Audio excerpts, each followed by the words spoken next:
Hello, Spookies, and welcome to the Rick or Treat Horrorcast, hosted by yours ghouly, Ricky J. Duarte. I wanted to take a moment and give some updates on the show. I hope everyone's been enjoying this month of animal attack films. The response has been great, thanks to those who have reached out and told me whether you liked the movies or you hated the movies, or you wanted to see a different movie. This week we have maybe my favorite animal attack movie of all time, and I'm so excited to talk about it. But before we get there, I wanted to let everybody know that I've made a decision with the show, and rather than being a weekly show, this is going to become a bi-weekly podcast.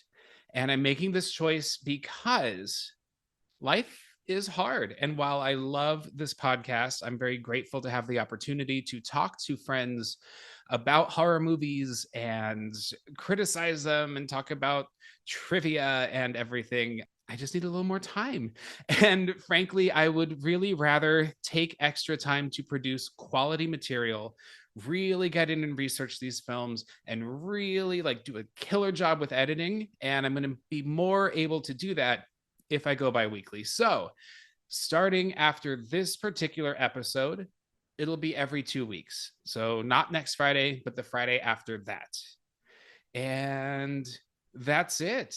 And now I'm going to go ahead and introduce this week's guest. So this is a return guest, a friend of the pod, a co-host from my favorite horror podcast, and someone I call a friend. Please welcome, from Scared Gay, Paul Jordan. Oh, you're so sweet. Everything you say. I'm so happy to be back, Ricky. I'm so thrilled to have you. I love your show. You and Pablo I call you guys my fairy pod daddies, because you took me under your wing when I was first starting out and really guided me and gave me a little shout out on your show. And I just love and appreciate you both. So Paul, I'm so grateful to have you here. Oh, well, I'm so happy to be here, and what you've done with the podcast. And I as I'm about to say this, as we know what we're doing, Pablo and I are still, an up and coming one too, but it's been great to collaborate with you. And also, the stuff that you put out and the frequency in which you put out, I'm excited now that you're going to be taking some time for yourself, because you create a very quality podcast each week with a new guest. And I'm just kind of like, how does she do it? with just being one of you, because Pablo and I both are a duo on this, and we're able to split things up. So kudos to you. And the thing is we're a bi-weekly podcast too, so I've just always been in awe of how you're able to get this all together. And I do have to say, I sending a message from beyond the not great. I was about to say from the grave. Pablo unfortunately is sick tonight. He really wanted to be here and everything, but gonorrhea happens, and it's severe. And it's no laughing matter. I'm just kidding. For legal reasons, it is not gonorrhea that is keeping Pablo. It's chlamydia. It's chlamydia. It's the clap. Pablo, we do miss you, and your spirit is with us, haunting us. No, seriously, miss you so much. And you ask, how does she do it? I'll let you know my secret. It's caffeine and a complete lack of a sex life. This is how I've been maintaining this weekly show. Well, girl, I'm glad that you're going to balance your life and, trade off a podcast for a penis. So, well, more than one if I have my way. You're like, I'm trying to get guests still every week, just not always on this podcast, more in this ass. It's in this as you do. I mean, we talk, I've just moved and I have christened the apartment a Ooh. but so that was stressful. I'm changing restaurant jobs right now, and I guess I'll take this opportunity to go ahead and announce as well that Rue Morgue, who I write for the Rue Morgue website, has offered me a column, and I'm incredibly Amazing. excited. Yeah, it's very exciting. So I'll tell the tale. I'll try to make this as quick and succinct as I can, but there is a new Broadway show opening called Grey House, and it stars Laurie Metcalf. The play is written by Levi Holloway. So it opened in Chicago first. It was a much smaller production and is now transferred to Broadway. Laurie Metcalf has joined the cast. Also, Millicent Simmons is in this as well. She was the daughter, the deaf daughter in A Quiet Place. Tatiana Maslany, She-Hulk herself, is in this play. So it's a horror play. Can you imagine being on, if you're a horror fan, being like on a stage with a backstage set and backstage set? I act like I didn't go to school for theater, but like just being being in a theater rehearsing with Laurie Metcalf, who, yes, Roseanne, but all of us horror fans know her as Mrs. Loomis. Can you just imagine that? I think I would just be in shell shock waiting for her to like attack me in a beautiful, beautiful white pantsuit. She really rocks the pantsuit. I'm so glad it made an appearance in Scream 6. But she's such a good actress. Like, of course I'm sure she's amazing. I've never been able to see her on stage, but So I hadn't either. And she's won, I think, 2 Tonys. She did Misery on Broadway with Bruce Willis. And, I missed it. I was a complete idiot and I completely missed that production. I heard that she carried the show, frankly, but she's remarkable in this show. So I got to see it in previews last week, and it's my review for Rue Morgue will come out next week when the show officially opens. Joe Mantello, who directed fucking Wicked, directed this show. Cannot recommend it enough. I want this show to last. And here's the thing, horror. So I'm curious what the audience is going to be for this, and I'm curious what the reviews are going to say, because a theater going audience is not always or not often a horror going audience. And I right. think that the idea of horror on stage for some people is unappealing or perhaps even laughable. But in talking about this with my editor for Rue Morgue, because I'm the one who approached him about this, I then thought, oh my God, Sweeney Todd is on Broadway right now with Annalee Ashford and Josh Groban, and it's fucking incredible. And then I thought, holy shit, Little Shop of Horrors is off Broadway and thriving. We have 3 horror shows like thriving in New York right now. Well, and there's so many plays like that, like the intersection between theater. Oh God, thank God Pablo's not here actually, because now He's fast forwarding right now. I have my theater background. He's like, skip ahead 30 seconds, skip ahead 30 seconds. Now you and I can talk about theater. But the intersection, like some of the best theater I've either been in or have seen, there's scary elements to it. Like they're like bringing horror on stage. Like, yes, we have our Sweeney Todds, we have our Jekyll and Hydes, like if you could kind of classify that even. But like looking at plays, even like the Pillow Man. If you've ever had the opportunity to see the Pillow Man, it is a fucking terrifying and like wonderful show. Horror, I think, is so perfect for stage. It's definitely played very differently on stage, but we go to theater to get catharsis, right? Or an audience can to, in that live setting, you're going to, emotions are always going to be way more heightened. But one of the biggest emotions you can feel is fear. And it's, I don't want to say it's easy to put horror on stage, but there is so much overlap.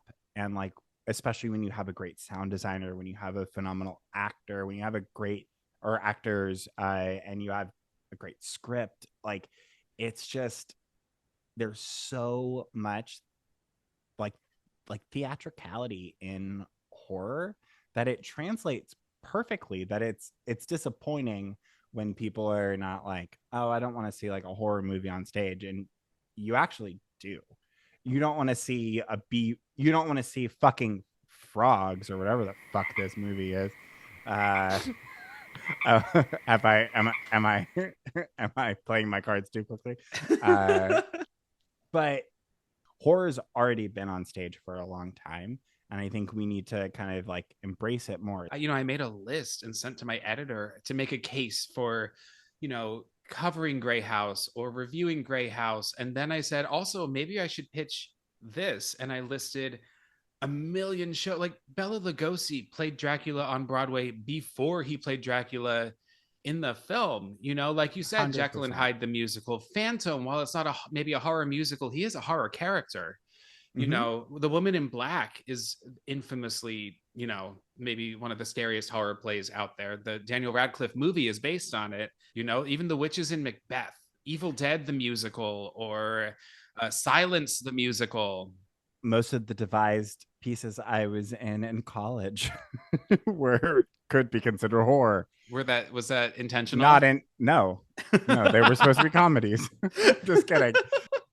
Anyway, so I give my editor this list of horror plays that I've come up with, and horror musicals. And there's this, think of the Grand Guignol in Paris from the late 1880s to like the 1960s. It was this like super sexually charged, like uber gory graphic theater company that just did these over the top, like purposely over the top, purposely over gruesome plays, and like royalty from around the world came to see it. So he basically replied and said, "This smells like a column to me." And so this is my column. It's going to be documenting kind of different productions and even performances, specific, like instead of talking about Jekyll and Hyde the musical as a whole, I kind of want to talk about the time David Hasselhoff played Jekyll and Hyde. That's a horror movie. I actually never hated his performance. I No, think I'm joking. snotty theater people like to make fun of it because he's David Hasselhoff. His performance I'm not saying he was like incredible. It's fine. Also, I find it so funny when you're like snobby theater people can think whatever. Then anytime Pablo and I like a movie, you're like, meh, I hate on that. I hate on that. Megan was garbage. Okay. You guys love Megan. You gave me a hard time for not liking it. Okay, we loved Megan in the sense that we looked at each other at the end of the movie when we were watching it in theaters, and we were like, "This shouldn't be as good as it is." It's not good. It's not even like so bad it's good. Like Frogs, perhaps. Okay. No, don't get me wrong. I am not going to bet like with Megan. It was fun. It was a good time. I would be bored watching it, I think, at home. I think it was a good theater going experience. Yeah. Yeah, I think that's a good point. I haven't bothered to watch the unrated version because it's not unrated. It's the R-rated version that they made the choice to cut to PG-13 so that like younger people could go see it. Like it's not unrated. There's nothing in it that's like overly graphic, You know what? I'm tired of talking about Megan. I am sick of this subject. You brought Megan up. I did. You fed me Megan regardless. Okay. All right. So every week I like to recommend scary things that we've seen. And so my recommendation is Grey House. See it. If you're in New York, if you're coming to New York, please, please, please. Paul, do you have any recommendations of scary things you've watched lately? Things you loved, things you hated? So nothing like super recent because like I've been rewatching a lot of stuff, so it's hard for me to keep my like rotation going. Just two things I want to say. One thing I've watched a few months ago, but I also rewatched again a few weeks ago just because I loved it, was Sick. Have you seen Sick? I did, yeah. I fucking love. I'm a huge slut. End of sentence. For a chase scene. No, I like I'm a huge fan of a really good chase scene, and that's effectively what that whole movie is. As far as like things I would recommend for people to go see, a lot of the stuff that I've been kind of rewatching, a lot of people have rehashed, but I personally have just been very into the season of Yellow Jackets. I know it's not horror, but it kind of is, It's horror. and I'm all about it. And So I have a lot of opinions, and Christina Ricci deserves an Oscar, I've as only does seen like that entire cast. I've only seen the first episode An of Oscar, an Emmy, excuse me.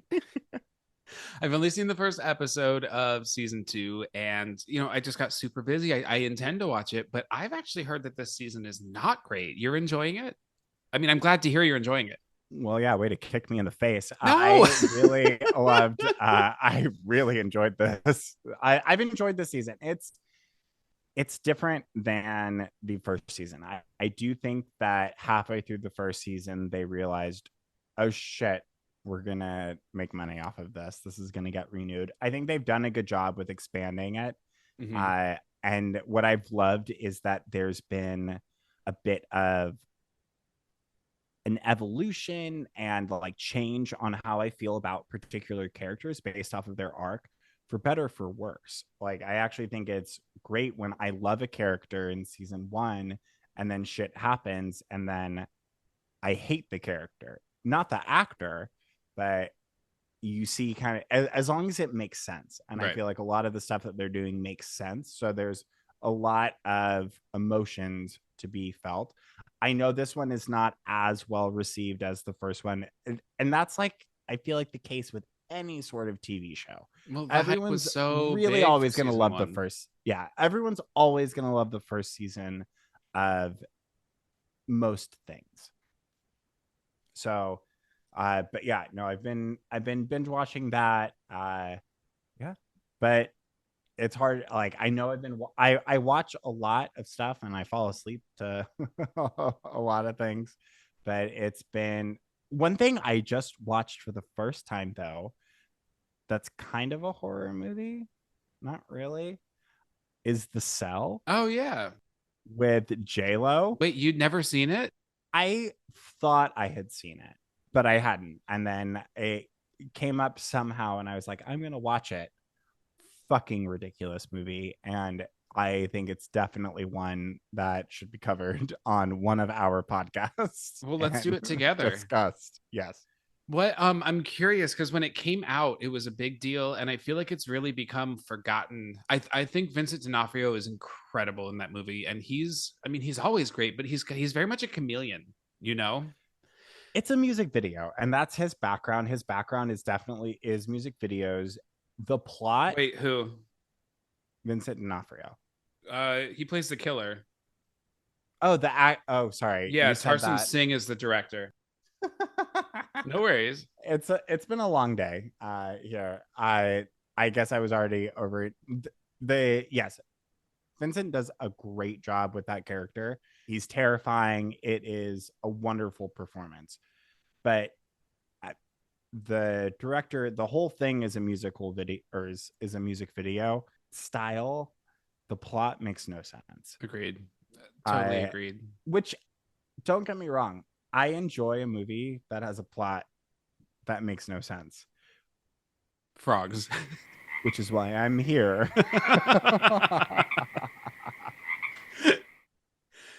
The movie, yeah, the cell. So this week I went to IFC Center was showing Moon Garden, which is this new film about a 5-year-old girl who's in a coma, and you see kind of almost like the twisted wonderland that she's going through in her coma to get back to her parents. And in my review, I the movie's getting a fuck ton of praise from like every publication, and I understand visually why, because it's a lot of in-camera special effects. It's a lot of like very low budget. He achieves a lot with very little. And the director's own real life daughter plays the 5-year-old, and she's good. She's very good. There are a couple times where you can tell that she's just being beckoned across the frame, like come here, come here. But then there are other times that she gives some genuine emotion that seems like it has intent, even though she's only 5. But I think I called it the Wizard of Pan's Labyrinth in Wonderland, mixed with The Cell and a touch of Hellraiser. And it has that nonsensical, like overly trying maybe overly symbolic but still nonsensical feel that The Cell has. The Cell is a very confident movie that doesn't accomplish much besides look cool. Which was me in my 20s. Oh, Paul, you thought you looked cool in your 20s. And I did. And I did. Paul, where did you go? Oh no, I lost it. You What? left. The joke is that you left. Never mind. Oh, that was a joke. Great. This is going to be a real fun episode. Oh, yeah. Yeah, especially when your listeners get to hear what the fuck you made me watch, and you're gonna have to share with them the what I was texting you. Yeah. While I You was know what? watching Why it. don't we go ahead and take this moment to get into the film this week for week 4. This is the finale of Animal Attack Month. We are talking the 1972. I'm going to call it a classic, whether you like it or not. Frogs. I'm just going to enter some kind of applause or maybe a lot of ribbiting or something here. This movie is nuts. All right, Paul, let's go Rick or treating.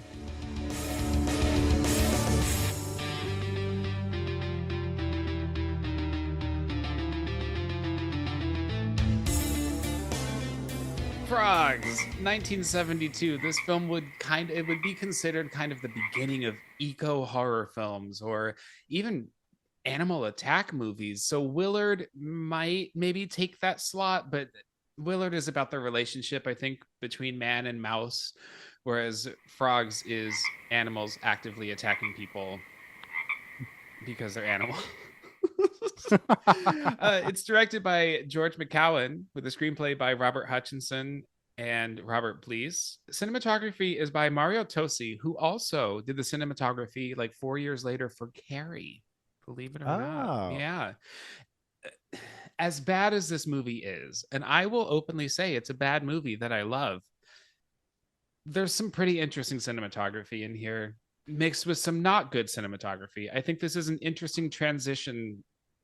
You know what? Cinematography good, editing bad. I'm going to say that. There's a lot of like stock footage of reptiles and amphibians. Yes. Yeah. Like to where there were times where I'm like, where's David Attenborough? I was confused if I was watching a movie. I don't know. I loved it, but I didn't. I guess you could say that my opinions of this movie are tad polarizing. Tad polarizing. Paul, God, you're so good at this. I'm so glad you're on this show. There's more where that came from. Oh, good. I can't wait. Can't wait. Yeah, it's not great. Fran Lebowitz, in an interview in Andy Warhol's magazine, which I think was called Interview, called this movie the best bad movie she's ever seen. And I would agree with her. So I first saw this film. I used to work when I was like 19 years old at the airport at a store called In Motion Entertainment. And at the time, they still exist, but at the time, their thing was at your departure airport, you rent a portable DVD player and you rent DVDs. And then you watch on this player while you're on the plane, and then you just return it to the location at your destination. This was before smartphones and iPads and laptops were plane compliant or whatever. So now they just sell like headphones and earbuds. But back in the day, that was kind of enterprising. It just didn't last long. So we also sold DVDs, and we had a very obscure, like, I bought the DVD for Pink Flamingos there. Like, they had a weird collection of films for an airport, Totally. I saw the title for this, the title and the DVD cover, and I had to have it, got it home and could not believe what I was watching. It's not at all the movie that it advertises itself to be. Why don't we start there? Yeah, I thought this was about killer frogs. There's not a fucking single frog in this movie. They're all toads. They're all toads, which is technically not a frog. So the poster and box cover. That's really toad deaf of them. The poster and box cover shows a giant frog with a human hand sticking out of it. And the tagline of the movie was "Today the pond, tomorrow the world," implying that perhaps there are giant man-eating frogs in this film. And there are not. There are not at all. Did you know? I was reading on IMDb. Did you know that Greta Thunberg's like grandparents were PAs on this film? You're lying. Yes.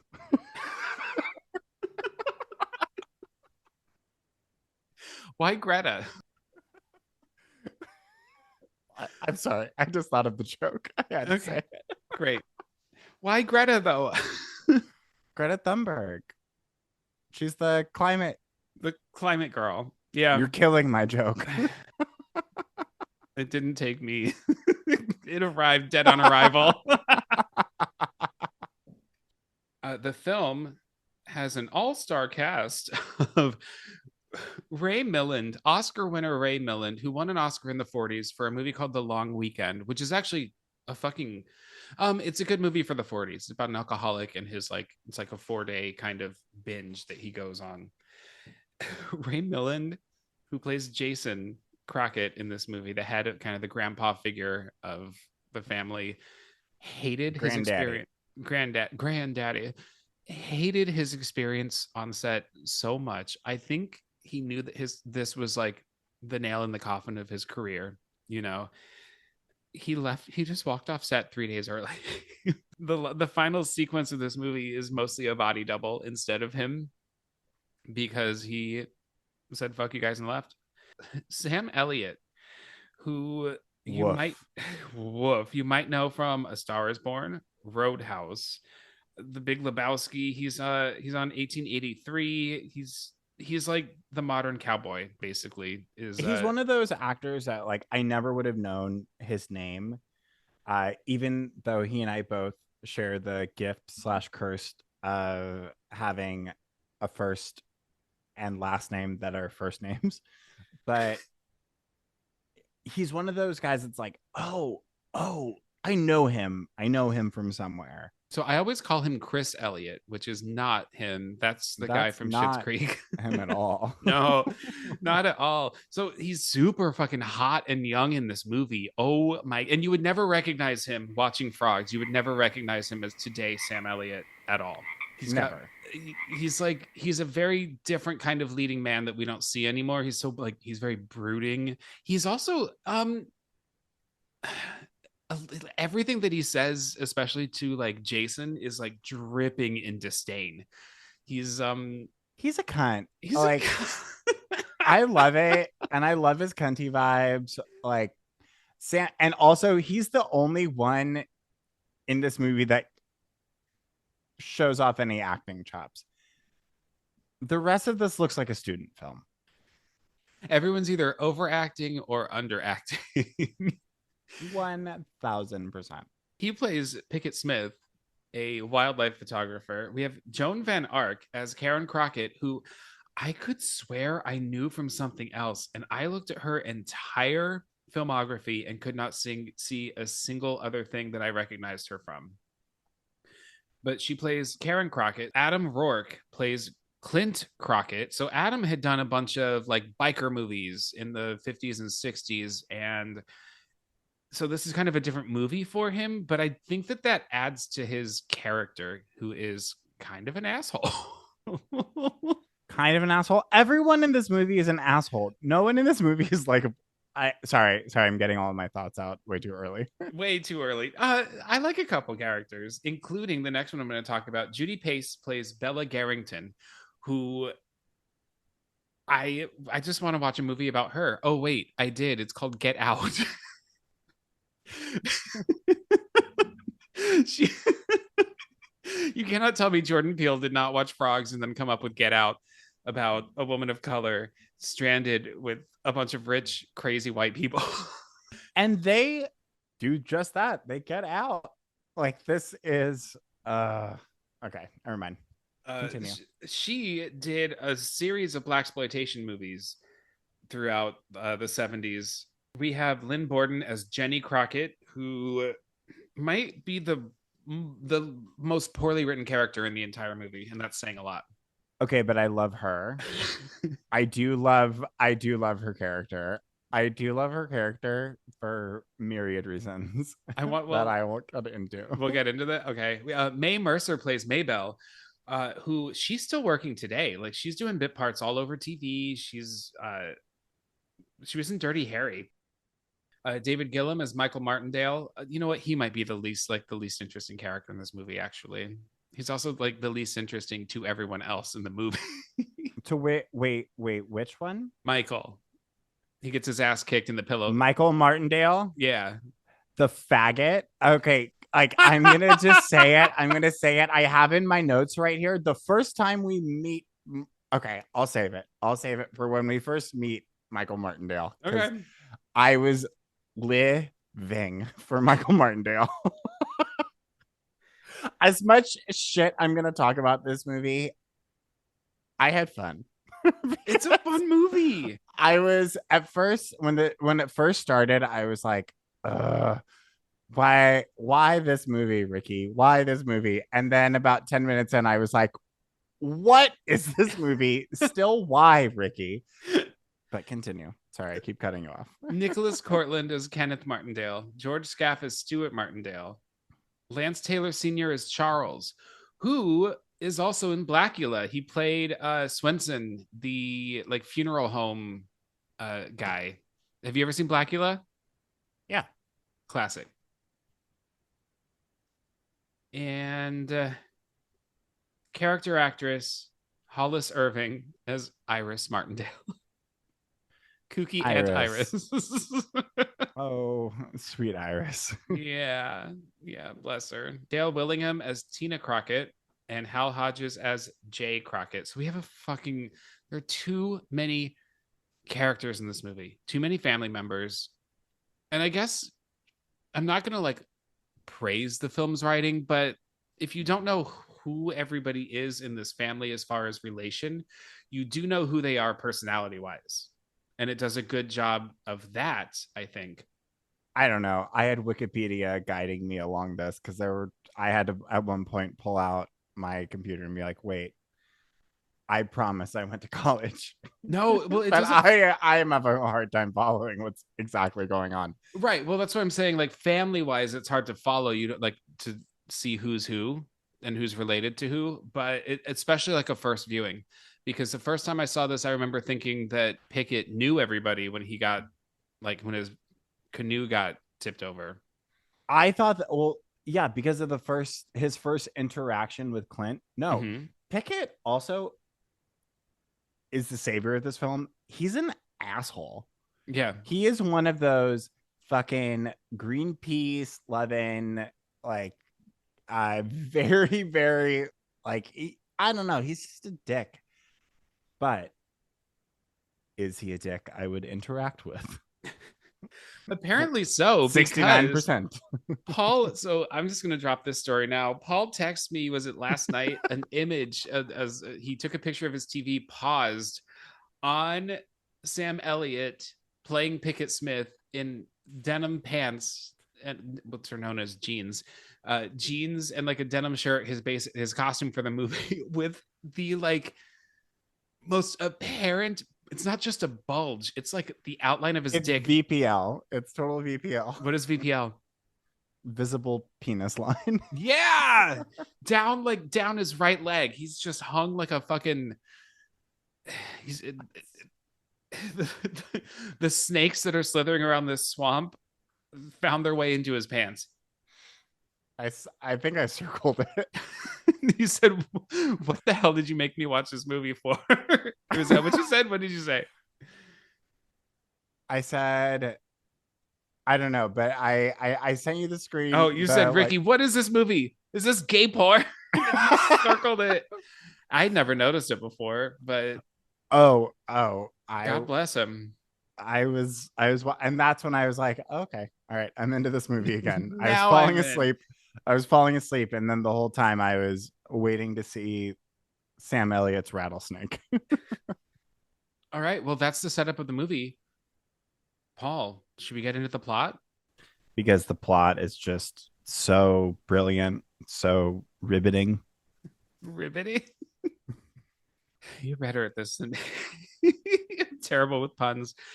So the film opens with a series, it's cutting between images of Pickett Smith, Sam Elliot, in a canoe. Convince me this was not filmed on the Jungle Cruise ride at Disneyland or Disney World, It might depending have on been a which better coast you're movie. on. It might have been a better movie if it I was. thought, did they illegally steal this? Like, did they quickly just try to film this at the Jungle Cruise set? Because that's all I was thinking. And That's then the second hilarious. I saw the trash in the water, I was like, oh no, we're in Florida. It was filmed in Florida, in fact.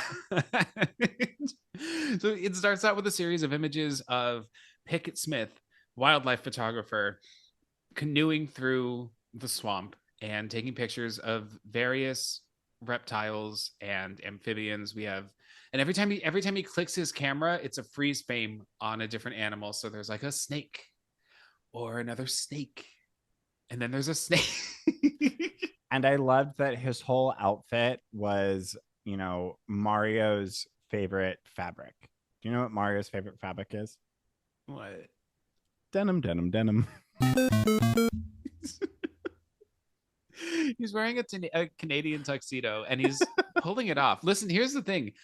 Not just He anybody does. not just Yeah. anybody can wear that. I think you have to be tall and lean to pull that off. Like I look fucking ridiculous if I try to wear a denim jacket with He must have been sweating his cute little ass off he does have a because nice if they're tush. filming this in Florida in the summer, No, that's a yikes. great point. I hadn't even considered because he wears this for the entire fucking movie. And they're pop off buttons, which I have a note about that later. Oh yeah. Can't wait. He makes his way. So, and as he's taking these pictures, he also comes upon some trash in the water. As you mentioned, there's like a PBR can and a can of Coke. There's a doll. There's a baby doll. Was there? How did I Yes. miss that? And then he comes across sewage pouring into the swamp as well. So whomever's living nearby is dumping their sewage into the water. So he finds himself in the middle of a giant lake, and we cut to two rich white assholes drunk on a speedboat. Clint is holding a beer and driving like a maniac across this lake while his sister, who I thought was his lover for the longest time, Karen, is just laughing. Okay, yes. And I just have to say, I grew up, we had a boat, and you would fucking die. Like that is some I was about to say the McMartins. What's the like Murdaugh, like Murdaugh bullshit in South Carolina. If you know what I'm talking about, the Murdaugh murders, Yeah. like that is dangerous. What he's doing is what you do on a fucking sea-doo, and you can't do that. And yes, we learned that they're brother and sister, and it's not like an No, not at all. incestuous relationship at all. It's But just they poorly do set it explained. up, yeah, as is most of. Never mind. Most of this movie. But they're driving around and they're just having the time of their lives. It did look like fun. Sure, sure. When But I they're lived in like doing Tokyo Drift donuts yeah, on the water. yeah, clearly like a stunt. Two stunt performers for sure. We used to rent boats when I lived in Charleston on like Labor Day, but we did not drive like this. I almost drowned once. I got caught in the undercurrent, and my friend Maggie had to swim out. She was a former lifeguard, and she like pulled me back to the boat. Thank you, Maggie. Really appreciate you. And this is reason number 423 why I don't drink anymore. So we have Pickett in his little canoe, right? And so this is kind of a juxtaposition of that's right, Paul. I'm going to use big words. I'm going to try to make this movie seem smarter than it is. A juxtaposition of kind of a manually operated canoe that's not doing anything bad for the environment versus this loud, thrashing, speed racing boat that uses a motor and gasoline. And of course, Clint isn't watching where he's going because he's drunk as fuck. He's drunk the entire movie. And almost hits Pickett, but he turns real fast. And then what's it called? Like the water that follows a boat, The wake. the wake of the boat knocks Pickett's canoe over, but if you notice, he actually grabs the side and like tilts it over Tilts it before. over You himself. notice too Yeah. before he even gets hit. This super reminded me of Sleepaway Camp, by the way. Oh my God, you're so right. So they pull up again on the speedboat, and Quint offers his hand. Karen is like not as upset about this as you might expect someone to be, and Clint's trying to apologize, but Pickett grabs him by the hand. You think that Clint's going to pull him up out of the water, and Pickett just yanks him down into the water and climbs into the boat himself. And that's when I thought they were friends. And Right. that's where I had to rewind it and be like, wait, they actually don't know each other. Yeah. So Pickett gets into the boat, and Karen introduces herself and her brother Clint. They apologize. They say, "Hey, can we drop you somewhere?" And then it turns into, well, why don't you just come? We owe you like a drink and lunch at least. We're so sorry about this. And on the drive back to their island, it's not really set up well that this is an island, but it's an island. This is like old Southern money. He gets off the boat, and so Clint's kind of like boasting, like, "Oh, you play tennis? I'm really good at tennis." Clint is always kind of a Clint's wannabe. showing his dick left, right, and center, trying to be Yes, like, wannabe yeah. alpha. He's always got to kind of make sure everyone knows that he's a big shot. They arrive on the island, and we actually get this really pretty shot of the sun is behind a tree and there's a bunch of fog. Right? Can you picture Mm-hmm. the shot? That is what reminds me of, like, oh, this is the cinematographer of Carrie. It's got this kind of dreamlike quality to it. The parts of Carrie do as well. We meet Uncle Stewart, greets them and says, your grandpa Jason saw in his binoculars that you pulled someone onto his island, and he wants to know what's going on. And how how did Jason see through all of that fog that is around that tree? I don't know. But then when they walk up to Jason, we meet, if I may be so bold as to just quickly introduce Michael Martindale, who is wearing this tight white shirt, tight white pants, like something I would completely wear, but he's also wearing Dolce Gabbana glasses and a man purse, and his arms are crossed and his hip is out. And I looked and I was like, this is why Ricky chose this movie. But then you earlier tonight made it sound like you didn't realize that this guy was queer as a $3 bill. No, I never realized how Gay he is. He is terribly gay he is.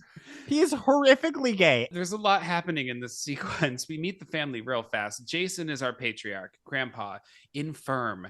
He is wheelchair bound. He wears a blanket on his legs, which is kind of an old timey thing. Really reminds me of like FDR in Annie. Was this a thing that was done with men in wheelchairs? Just privacy, yeah. I think that's probably Yeah, just an old yeah. school thing, not like people being as accepting of disabilities. That stands to reason. So he is granddaddy. He's instantly an asshole. We're introduced to Jenny, who is Clint's wife.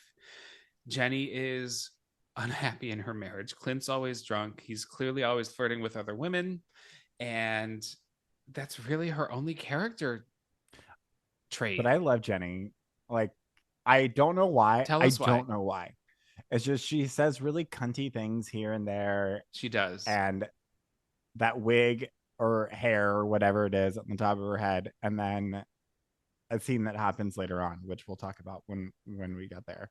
We are also introduced to Bella, who is so Bella and Kenneth are a couple, and they're interracial, and they are really fashionable. She's a model and a designer, and he's a photographer, and they are just like the epitome of hip kind of New York City lifestyle, very the opposite of everybody else in Kenneth's And family. I do like that they don't ever really make a big deal about the interracial aspect.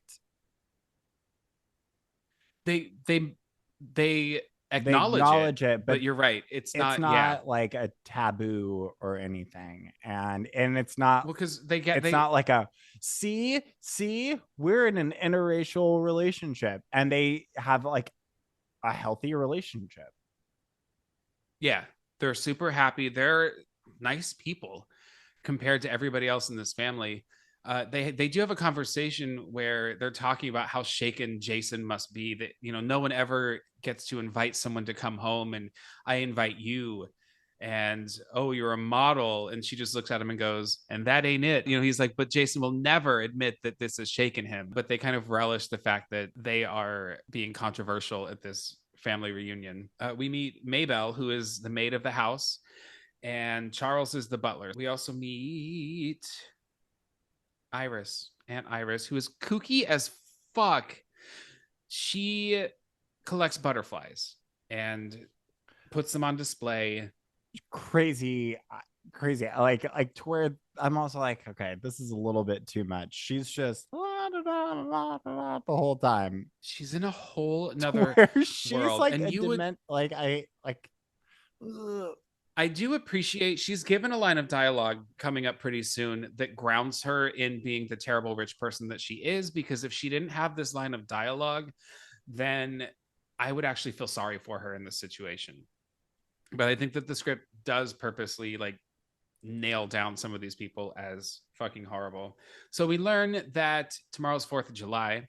Jason likes to celebrate. There are 4 birthdays this month, 4 family birthdays, and his is on the actual 4th of July. This will be the first time that this movie tries to hammer into our heads that this family is a symbol for patriotism and everything that's wrong with America because they're polluting and they're taking advantage of resources and they don't care about the environment.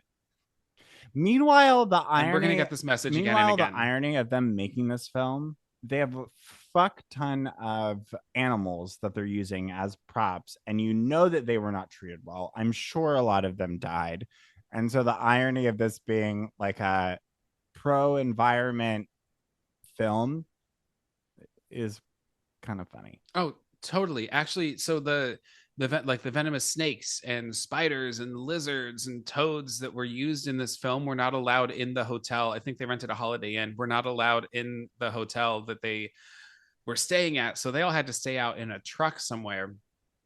Also, we see people throwing spiders in this movie. There's there's nothing like on screen being harmed like in Cannibal Holocaust per se, but also Or Friday the like 13th. They actually killed the snake in Friday the 13th. yeah, they chop that shit to bits. No, that's a fair point. I don't think animal rights, no animals were harmed in the making of this motion picture taglines were a part of ending credits yet. So he is Pickett's introduced to Jason. Jason says, "What are you doing on my property?" Pickett explains, "I was just taking pictures. Hey, I'm a little bit worried about what you're doing to the land around you." Jason's like, "I don't care. It's my birthday." This man is like, and all right, so if this whole patriotism and 4th of July theme is happening, he's kind of like the symbol of the last dying breed of that hardcore like America spirit, which actually didn't end up going anywhere. If anything, it's gotten worse and worse, especially this would be pre-Reagan. So I think this is at the beginning of the hope period, like post-Vietnam hope that's like things are getting better, and then Reagan comes and crashes everything down. Anyway, we also see Clint's 2 children marching in the background. Did you notice this? So Jason listens to like patriotic music on a loop at all times. And he's got his 2 great grandkids like marching in the background in unison in the most ridiculous pairs of shorts you've ever seen. I think I must have missed that. That may have been when I like dozed off. I'm so glad you were very excited to watch this movie. Thrilled. So Jason says, "So you've been taking pictures of my property? You know that's trespassing. Didn't you see a sign?" And then he brings up specifically, "Did you see any frogs out there?" Okay, yeah. And the whole family has to comment and be like, "Oh, the frogs, they've been keeping us up all night. Those terrible, awful creatures." And Pickett says, "Yeah, I guess, every once in a while there'll be like an overpopulation. They'll all die off by the winter." and he goes inside the house to make a phone call, but the phone is dead. And Karen remarks, "Oh, she's so flirty with him from the moment that she lays eyes on him on the boat. She wants that giant snake in his pants." And she remarks, "Oh, well, you should have a line, but the phones are down." They make a Which comment we will. about the phones being down, and no one's panicking about this. No one at No all. one. No, they're on an island. It's the only way to like communicate with anybody else, and no one's There's not like a concerned. CV radio. Like all we're worried about is Granddaddy's birthday. Yeah, yeah. So Jason sends Pickett around his island. He says, "Hey, you're trespassing. You're like, intruding on my family's event. Wait. You can." Is this before or after Jason goes to take a shower? So he showers before the phone. Showers before the phone, because I also have a moment in here because he goes to shower, but Clint comes out of the shower. And this is when Yeah, in my notes I wrote, "Oh my God, are Pickett and Clint gonna hook up?" I would totally watch And that. I feel like there's a deleted scene because they were like, he was flirting with Clint was like flirting with him. Like I don't know. It was very, very gay. That like this was precepting the VPL bulge TikTok like drop your OnlyFans link scene that Yeah. that I sent you. But uh Clint has to measure his dick against literally everybody else's. And so like Clint mentions, "Oh yeah, I was a footballer in high school and I don't weigh a single pound more than I did back then." And my did you catch this? He says, "My wife really likes it. That's why I keep like my jersey and everything out." She, and yeah, uh Pickett comments on a picture of her and says, "Oh, she was pretty." And he says, "Yeah, she was. I'm still the same size that I was back then. She's got a couple bags under her eyes." it's such an asshole. I did take note of the him saying like I'm still the same weight, and I'm like, okay, like Okay. loser, like living in your high school days, but whatever. He peaked. No, he peaked. Like that was it. Have you ever met the That person would be who? like our version of bringing out like our high school like programs from musicals we were in. Yeah, but I think we've both done better things since then too, or not better, but you know what I mean. We've at least accomplished things after that as well, and Yeah. this guy just clearly hasn't. He's clinging to his fucking high school trophies. So then we have the telephone conversation. He has his denim back on because Maybelle, the maid, dried it for him. And now Jason sends him on an errand as kind of repayment for. Here's the thing, like Jason acts like he's an imposition when he got his canoe tipped over by Clint in the first place. It's rich people always having the entitlement to tell people what to do. He tells him, "Go look for my man Grover," who I'm assuming is like a manservant. I sent him out this morning to use some pesticides and get rid of some pests, and he hasn't come back. So he asks him, "Do you want to take this?" and points to a shotgun. And Pickett's like, "No, like why do I need a shotgun?" Granddaddy has a big old gun cabinet in his study, which is full of like taxidermied heads, like trophy heads. Ugh. And Pickett, when he offers him the shotgun, he says, "I don't think a frog is going to add anything to this room. Like a dead frog is going to add anything to this room." Pickett explores. He comes upon a bunch of dead animals in the swamp and cans of pesticide as well. And then he finds a dead body, and it's Grover, and his face. All right, I like this makeup effect. I like the makeup effect. It does look good. One issue I do have, Sam Elliott is by far the best actor in this whole movie, but his character, I don't know if it was they used the wrong takes or whatever. I have in my notes every time Sam Elliott comes in contact with a dead body, he is far too calm. He never really like freaks out like it's a dead body. It's just always kind of okay. He maintains this like evenness of tone throughout Like most of almost the whole movie. like a psychopath would. Any Yeah, normal person would it's be like, "Oh my overly. fucking God, it's a dead body." Not be like, "Huh, You know, You know what? I mean, this is just after Vietnam. Maybe he went to war. The film doesn't say we that. don't. No, we don't. He's a fucking granola eating little fucking soy boy, fucking taking pictures out there campaigning for Greenpeace. That's who this motherfucker is. He's not fucking there being like, oh, I served in Nam. No, this bitch dodged the draft. Let's be real. So, like, Wow. no, but and that's what makes me even more concerned is why is he like, huh, another dead body? Every time when he watches people die, he has an unusual amount of calm. I think it's I think it is a performance choice of just being brooding and like even toned at all times, you know? And And you're ironically, not and wrong. ironically, he makes the best acting choices of any character in this movie. The whole movie. So he has found Grover's body, which is waterlogged, and there's like skin peeling off of it. It looks real good, and he's covered in live snakes, and there's like a scorpion across his hand at one point. Which, all right, let's take a moment and talk about creepy crawlers. Paul, can you handle snakes? Can you handle spiders? What are your creepy crawler fears? So snakes for me are a hard motherfucking pass. Any Mm-hmm. sort of reptilian, meh, no.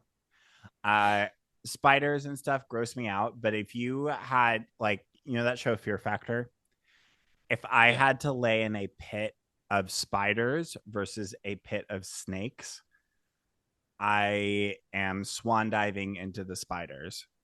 That's how much I really. hate snakes. So a lot of this movie Wow. really made me uncomfortable. But Texas Chainsaw Massacre, even particularly like kind of like the remake, even The Craft made me feel more uncomfortable. But no, creepy crawlies.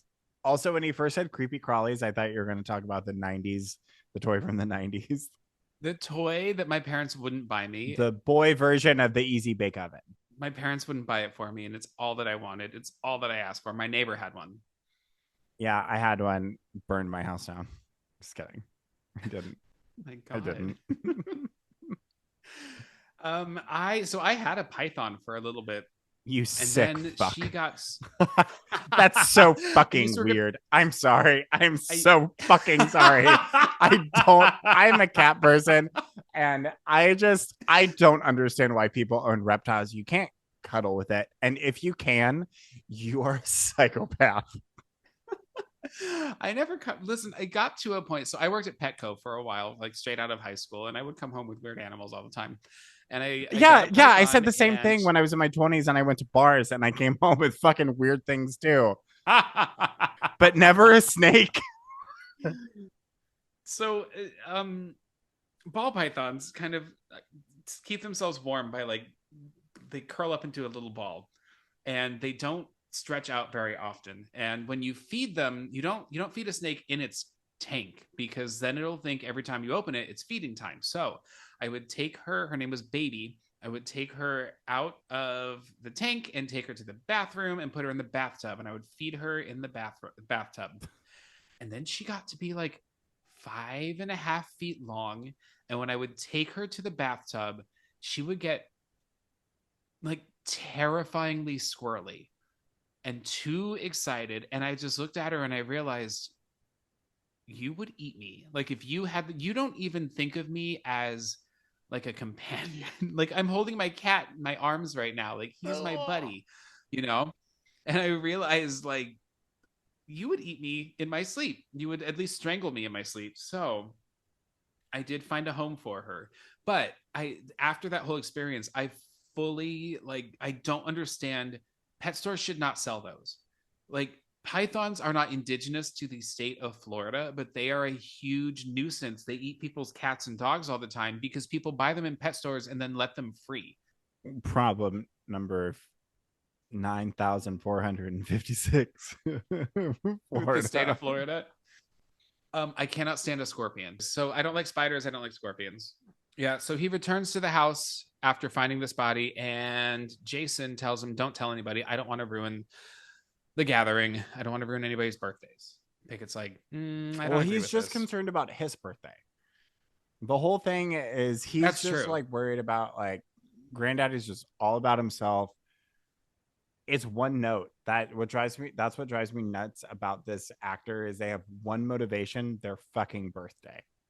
So Maybelle the maid and Bella have this conversation in the dining room where Bella says, my name is Maybelle too. And Maybelle says, yeah, I kind of figured. And they have this moment of like, these people are fucking crazy. And Maybelle invites her to the kitchen anytime she needs a cup of tea or a nice conversation. And it's a great moment. But then it pans away and there's a snake hanging from the chandelier. Later at dinner, we return to the kitchen or to the dining room, and Maybelle is screaming because the snake is on the chandelier. And Jason wheels in, and from underneath his blanket on his lap, he pulls a pistol and he shoots the fucking snake in the middle of his dining room. Second Amendment. Tells Charles the butler to clean it up, and then he says like, "Who's hungry?" and just sits down for dinner.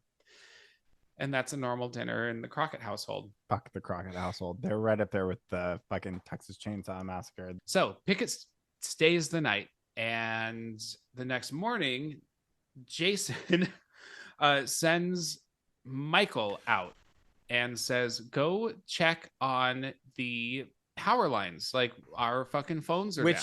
What are you which gonna is say? so funny because before then, like, I think this is when Michael and Clint like get in the little like they get on a log and they're fighting, and Michael It's like a pillow fight on a Michael log. very easily falls off, and he's like the fruity one, and like he's such a kiss ass to his granddaddy that he like when he's like, will someone go do this, little Michael's like, I'll do it, and he's really bitchy.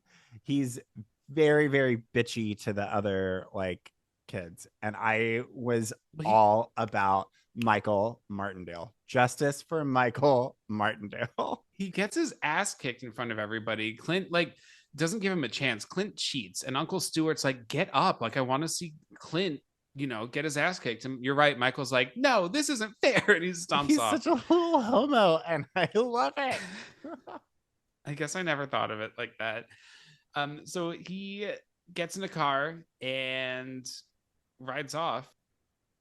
Michael's driving along looking for the power lines when he decides to pull over and shoot some birds that are in the sky. And I have to stress that frogs are watching everything happen. There are however many visuals and shots of frogs nearby you're imagining, there's probably 3 to 4 times There's that so amount. many goddamn frogs, and they're just there, you know, riveting, you know. I find that it implies that they are egging the like encouraging, they're like controlling the other animals and making the other animals do all of See, this I killing. thought they were like bringers of death, like omens. Like if a frog shows Mm-hmm. up, it's a bad, it's a bad time. Yeah, If a frog's shown up, you're gonna croak. I was going to use that one. So uh Michael finds himself under this hanging like Spanish moss kind of, which starts to fall on him. And again, you fucking that bottom bitch. He like doesn't even try to get up the whole time. He's like auditioning for Jamie Lee Curtis in Halloween. Like, "Ah, ah."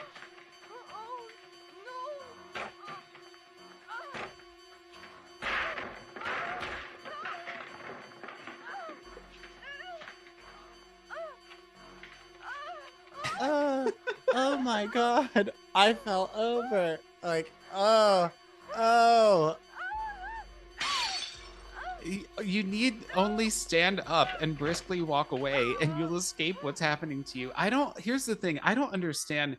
It really feels like the moss is attacking him Is that moss or is it a bunch of like because it's tarantulas that like attack in the him? So moss. is it moss or is it like tarantula jizz ropes like or whatever they want So to? I for a time I wondered if it is supposed to look like tarantulas. Do they even produce web? I don't know. I'm not think a so. fucking chemist. Like God, biologist, excuse me.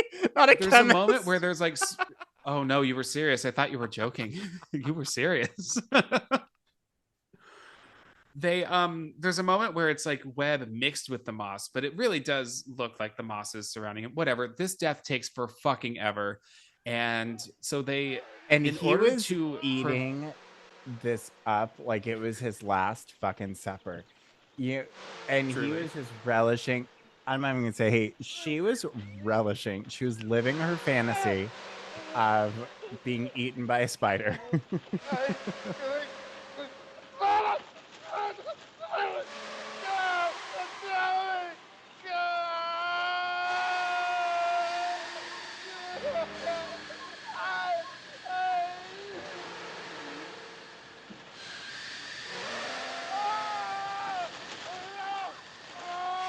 They refrigerated them actually so that when they took them out of the cooler, they would move more slowly and like That not bite okay, that people. is 1000% another reason Peter was not consulted Not on involved. this pro like environment movie. Right. There's a lot of close-ups of tarantula fangs, which makes me uncomfortable. Not a fan. But he eventually succumbs to the bites of the tarantulas and perishes. 86 Michael. Oh.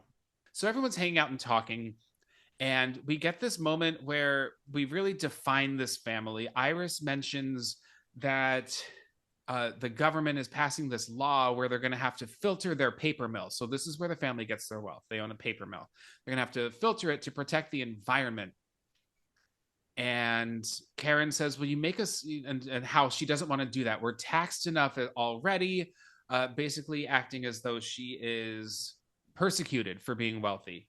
Karen says, will you make us sound like we're the ugly rich? And Jason says, we are the ugly rich.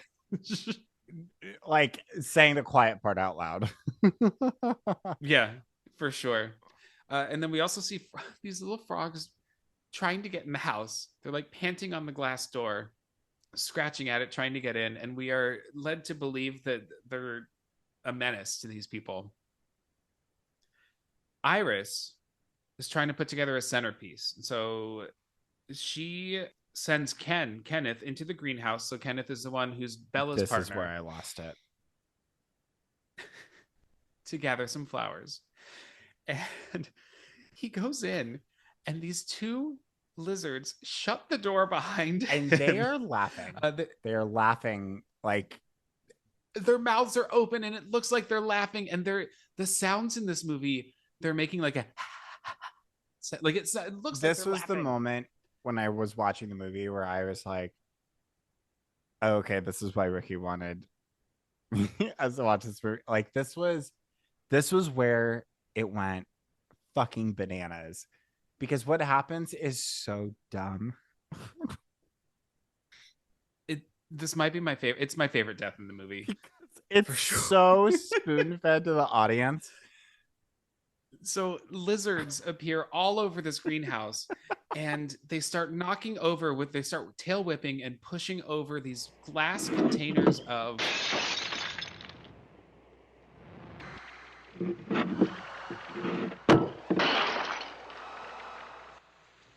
that are labeled that there's no top on them.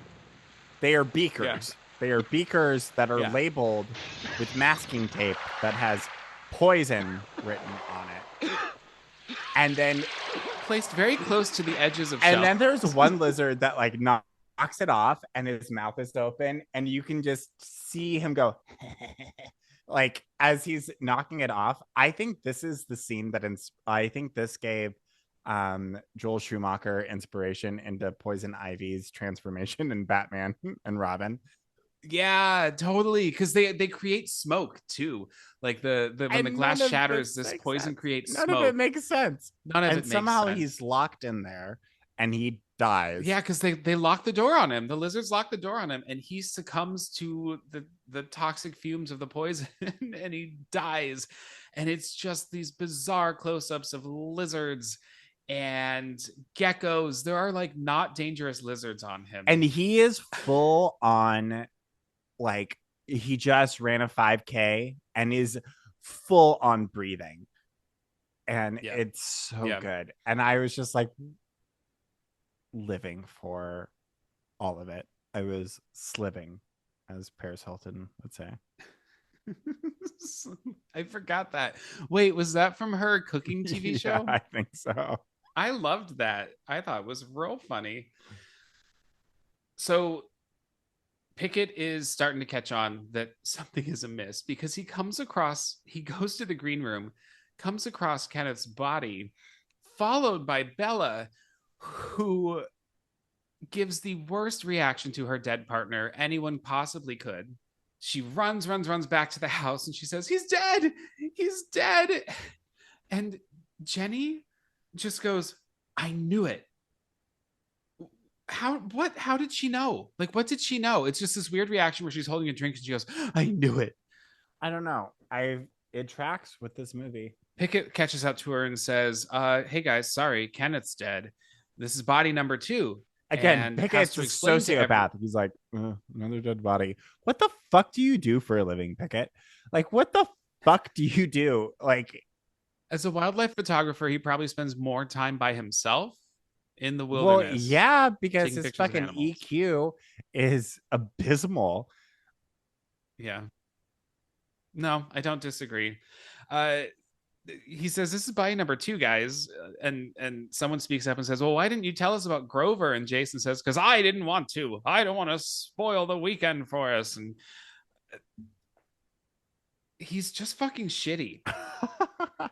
Very well said. He's just a mean guy, you know. He just sucks. But while this is happening, Iris has decided to go butterfly hunting. Just never a good idea. This is an infamous scene because the trailer for this movie shows a different death scene for Iris that was deemed too silly for the film, so it was cut, where she is sinking in quicksand with butterflies flying around her.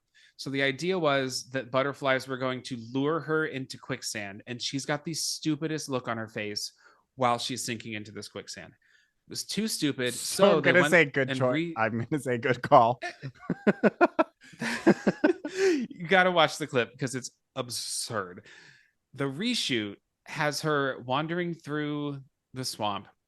There's a moment where her neck gets caught on a vine and she has a reaction, and then she's suddenly surrounded by snakes. She runs into a rattlesnake and screams.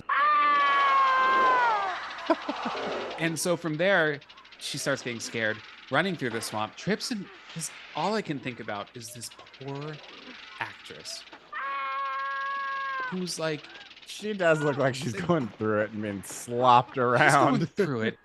I don't think this actress is an outdoors person at all. She's of a certain age where this is the, you know, the roles that she's getting. And she trips and falls into what I'm going to call a leech puddle. She's covered in mud and she's covered in leeches. The leeches, I think, look good. And when she starts ripping them off of her skin, I think that, like, the wounds under the leeches look good too.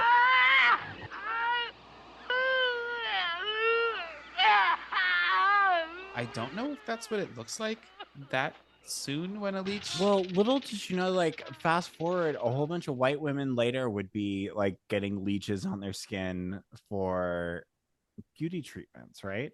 Wasn't that That's a thing? true. So she was ahead of the trend. She was ahead of the times. She's screaming. She's upset. She crawls out of this water, covered in mud, covered in wounds from leeches, and comes across a rattlesnake. Again, is it the same snake? It might be. She falls down in front of it and it bites her on the hand, which I discovered they defanged the snake and had it bite somebody, which is also not PETA compliant at all. Also, okay, rattlesnakes are fucking terrifying. Have you ever seen one in the wild?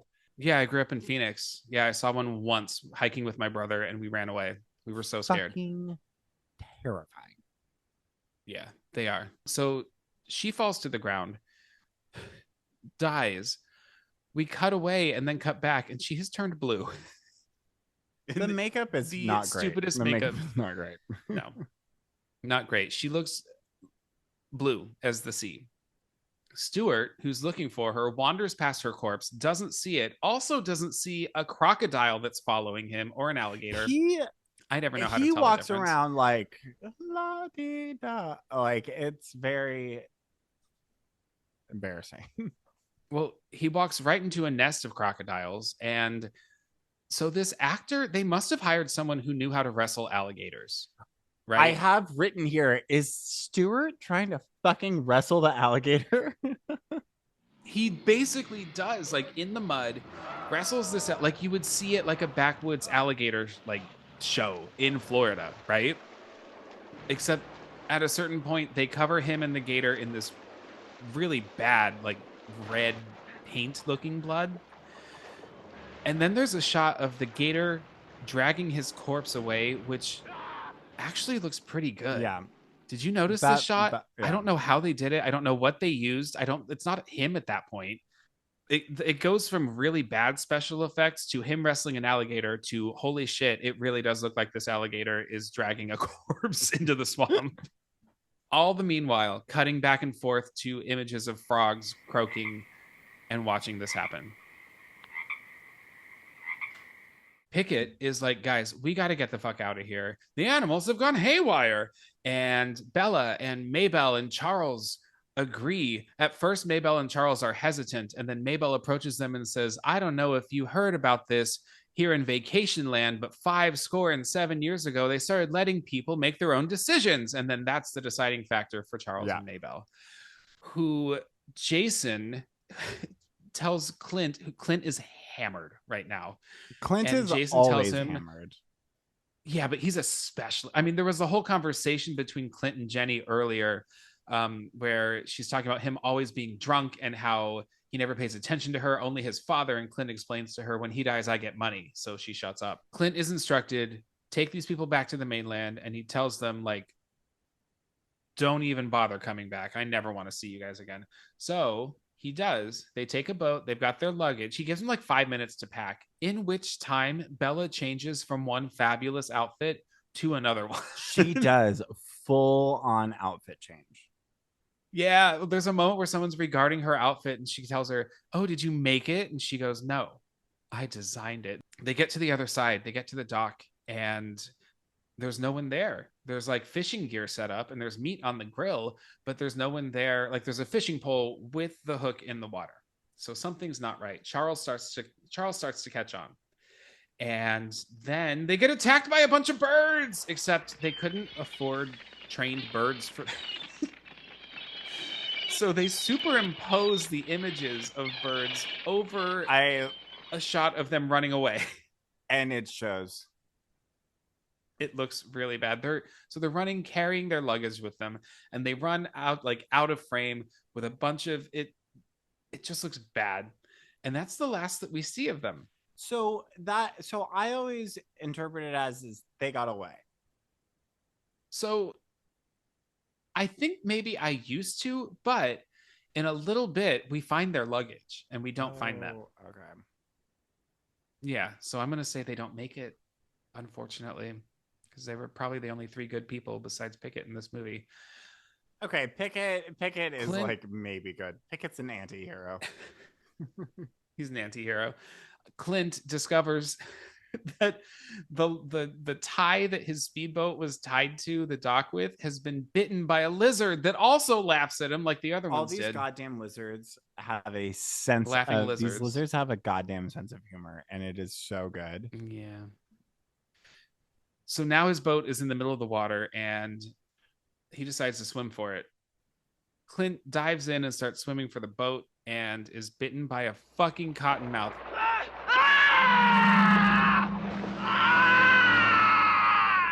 Snakes in the water are so scary to me. Oh my God, they move so quickly. Too quickly. No, let's move on. It freaks me out. It freaks me out way too much. We don't see the bite, which is kind of funny. We see a snake swimming, and then we see him go underwater and then come up screaming with a bloody hand, and then he expires.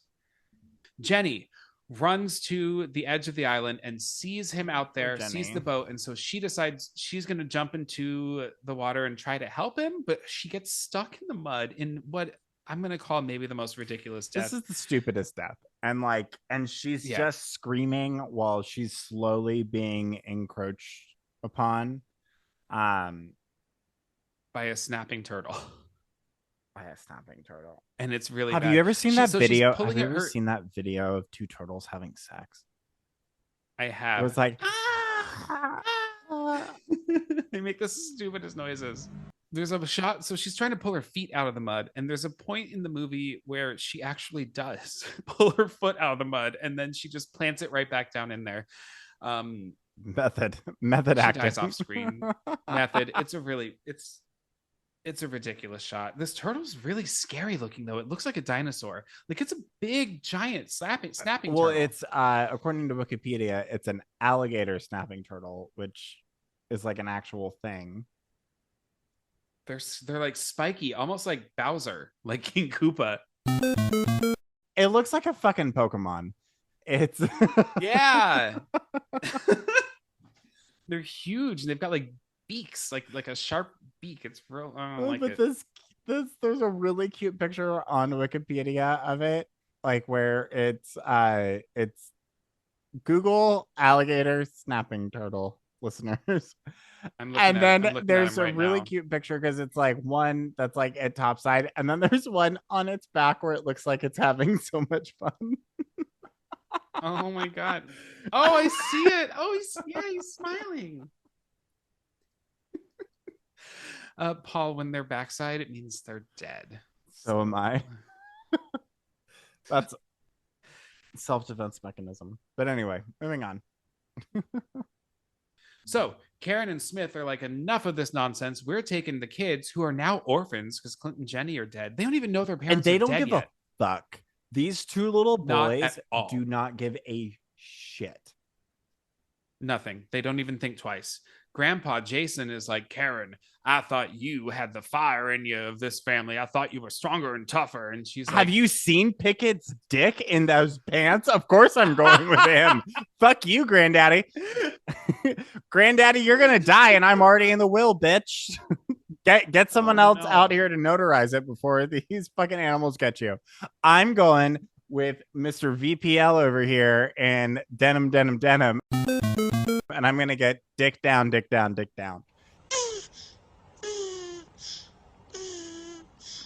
I loved everything you just said. So she tells them, tell Granddaddy goodbye. And then she looks at him and she's like, Granddaddy. And he like won't look at her.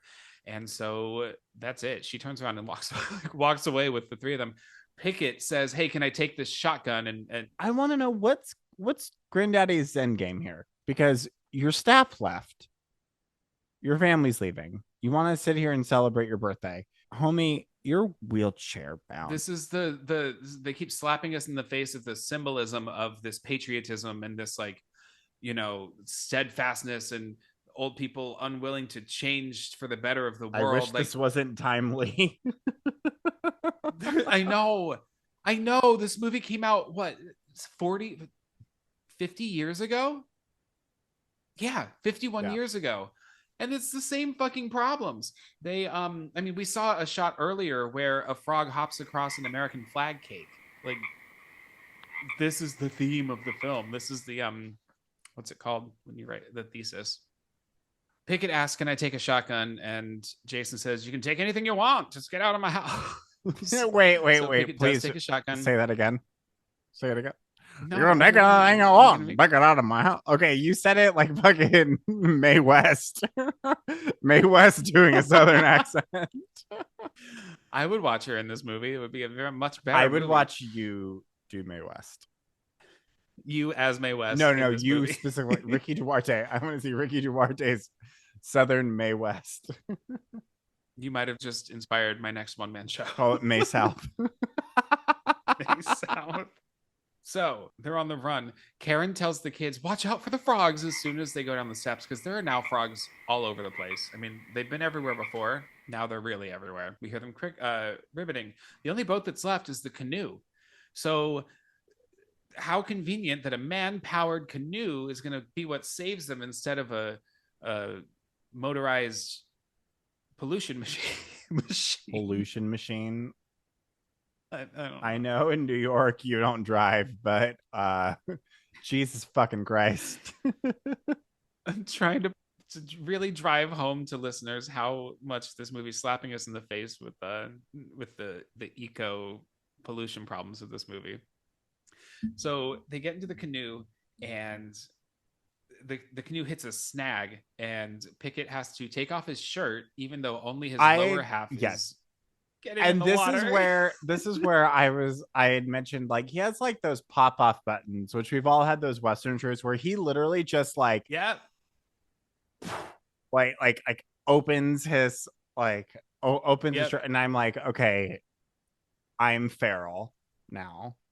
Watching this. He's like hairy in all the right places and he's got like the right amount of tone. He's just like hot without being hunky, Well, you but know? to be honest, I would have rather have kept that shirt on and take my jeans off getting in the water because I really don't think there is anything I hate more in this world than the feeling of wet jeans against my skin. Like Mm, it's when it heavy. rains, Yeah. thank God boot cut jeans from the early 2000s are gone when I would wear those with Yeah. flip-flops. And Oh, it would rain and just the nastiness, but like even today if I don't have an umbrella and it's raining in the city and I'm walking and wet jeans just and then he's running in it later like that's yeah. honestly the Chafing. Ooh, the scariest part of chafing. this whole movie for me. Well, he's somewhere I read or heard that he actually this shirtless scene is what got him more leading man roles. I believe it. I believe it. So he's trying to get the boat unsnagged, and there's water snakes coming at him, and he grabs an oar and just it's supposed to look like he's hitting the snakes, but he's just whacking the water with the It's oar. so dumb. It's very apparent that there are There's a no snake snakes in that his vicinity jumps on him and he whatsoever. throws it and it's a like a feather boa that he's it is so fake looking. In the distance, we see an alligator or a crocodile. I really don't know the difference coming toward them. And he gets back into the boat and he grabs the gun and he shoots that shit. They make it to shore, to the dock, where they come upon the suitcases, the luggage of Charles, Maybelle, and Bella, who evidently did not make it. Unfortunately, they were killed by birds. Very Hitchcockian. They run to an open, like a highway, I don't know, like a road. I'm not going to call it a highway, a road where a car is coming.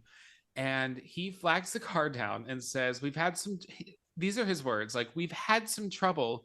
Can we get a ride with you? And this woman says, sure, hop on in. And then he runs back to grab Karen and the kids and he grabs a fucking And shotgun. they're running back with a shotgun and I'm like, okay, maybe this is set in Florida because Yeah. what the because this little and it's a little kid that's holding the shotgun if I remember correctly. No, he's He's carrying carrying it. it. He's carrying it. But like, would you let a strange man into your car with a shotgun? Even like, I don't know how I don't know what? how big's that dick. Okay. Just kidding. Okay. Mostly Well, this woman does, and in the with her front seat, son. she's got a little boy, and she says, "Oh, we just picked up my son from camp, and we've been driving for an hour, and you're the only people we've seen in all this time. You'd think on a holiday the streets would be more busy," which I have to disagree with. 4th of July, nobody goes anywhere. Like you show up at your barbecue and you get drunk and you don't go anywhere. I work in restaurants. The 4th of July is literally the slowest day of the year. Yeah. Whatever.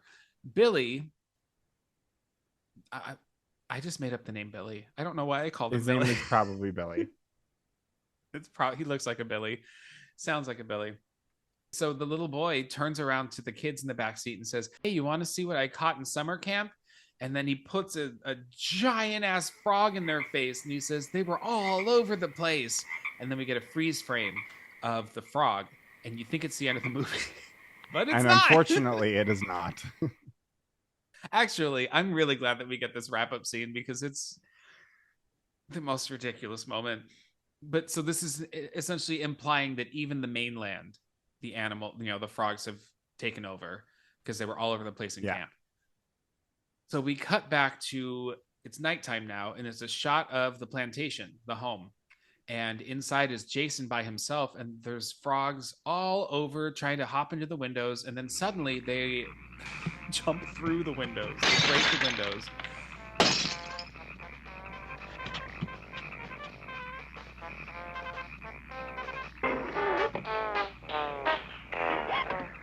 And then the phone rings, and he answers it, and he goes, "Hello?" Hello? Hello? Hello? And nobody's there, and he says, "But the phone didn't work. Hello? Like the frogs cut the phone lines." It can't be dead. It rang! Oh. And then they've reconnected them and called him. I couldn't tell you, and I don't think the writers could either. I kind of maybe wonder if this whole sequence is him going crazy, because you're giving this is when movie a lot of credit. I think you're right. I will agree with that. This is when the actor walked out, so a lot of this is back of his head, etc. But all of his taxidermied animals start making noises.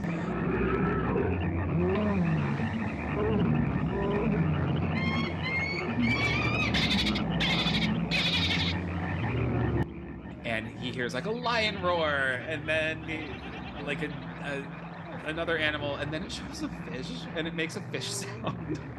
It's just stupid. And he falls out of his wheelchair, and he has what I'm assuming is a heart attack, and he's covered in frogs, and perishes.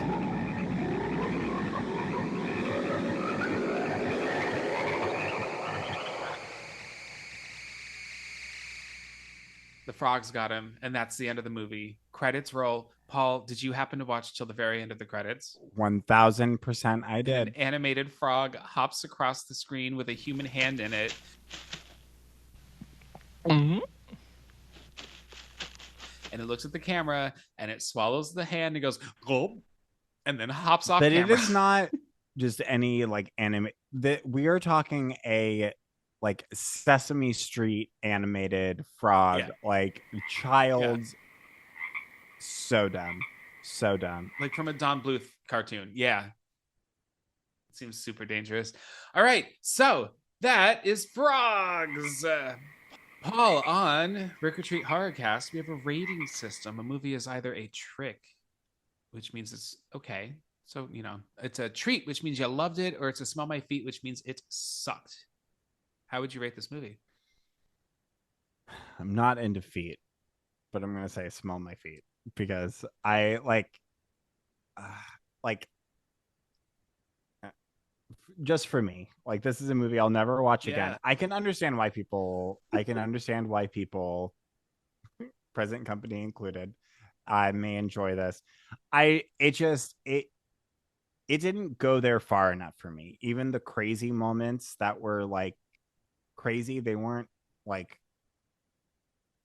outlandish enough to where this is a movie I'll ever watch again. Did I have fun watching it? Absolutely. I think I wouldn't say shy away from this movie. I would not say don't watch this movie to anyone, because I do think there are really redeeming qualities about this film, and there's not a message. I just think I think I'm sure that there is probably supposed to be. I didn't pick up on it, but I think that it's overall it is entertaining at times. It's definitely one that I would not like on a Sunday afternoon by yourself just curl up and watch. You need to watch it with people to be able to kind of have fun with it, because there's a lot of fun aspects to this movie, but this is a movie you watch to kind of make fun of. But there's still something missing about it to where I wasn't, and I think maybe it's because I wasn't invested enough in the characters or got to like know enough about them,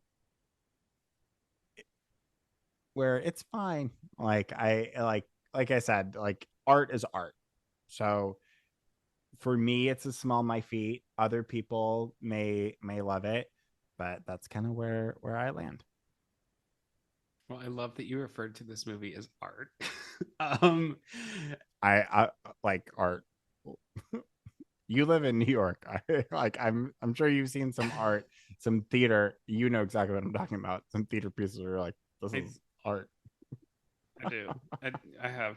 I, in my heart, fully know that this movie is a smell my feet, but I'm going to side with Fran Lebowitz, who said this is the best bad movie I've ever seen. I will rewatch this movie again and again and again. I don't know why it brings me comfort. Maybe it's the constant sound of croaking and ribbiting that like lulls me into this ASMR world of I don't know what it is, man. I adore films from this era. Totally. I love I don't love all bad movies. There is a level of it has to reach a level of um intention or earnestness. And yet you hated Megan.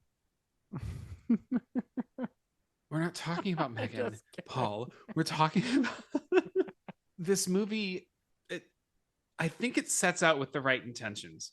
I think it's bizarrely edited, very poorly acted, under budgeted, and completely mismarketed. And yet, for all of those faults, I have a hell of a good time watching it. I think that these over the top death scenes that take way too long, like I don't need to watch somebody roll around in moss with tarantulas for a good 90 but seconds. It is fun. You know, but it is fun.